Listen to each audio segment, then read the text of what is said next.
This is the AI News Flash for June 10th, 10 a.m. UTC. First up, Morgan Stanley forecasts that global AI-related debt issuance will top $500 billion in 2026, reaching nearly $570 billion. Reuters reported the figures on June 10th. Issuance already stood at about $236 billion as of the end of May, 4 times the level of a year earlier. The 4 hyperscalers, Alphabet, Amazon, Microsoft, and Meta, are expected to spend $700 billion on capital expenditures this year, with outlays projected to surpass $1 trillion in 2027. Tech giants that long relied on strong cash flows are now turning to the bond market, with hyperscalers and related joint ventures alone expected to issue $250 to $300 billion. Second, Bloomberg reports that British defense tech startup Cambridge Aerospace is in talks to raise funding at a $3.5 billion valuation. Founded in late 2024, the company develops low-cost interceptor systems against drones and missiles, known as Skyhammer and Starhammer.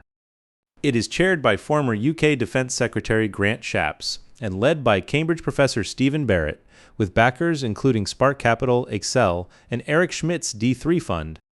Earlier this year, the company was valued at around $1 billion, so the new round would more than triple that in just months, and mark a roughly 9-fold jump from $400 million last year, underscoring the European defense tech boom. Third, Geoffrey Hinton, often called the godfather of AI, says the war in Ukraine has changed his view of military AI. In an interview on Katie Couric's YouTube channel, he pointed out that a $500 drone can now destroy a multi-million-dollar tank, acknowledging a role for AI in military operations, and even called manned fighter jets a silly idea. At the same time, he renewed his warnings on lethal autonomous weapons.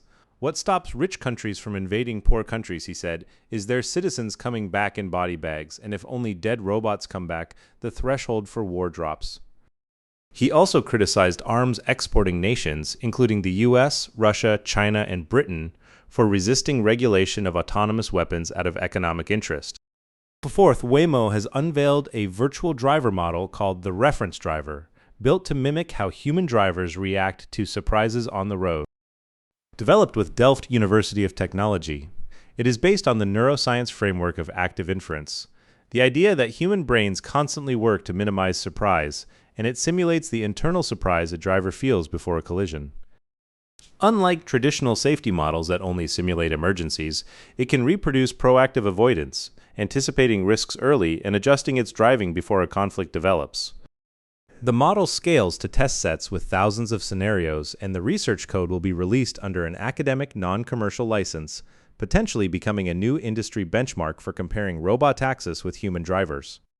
That's all for this AI News Flash.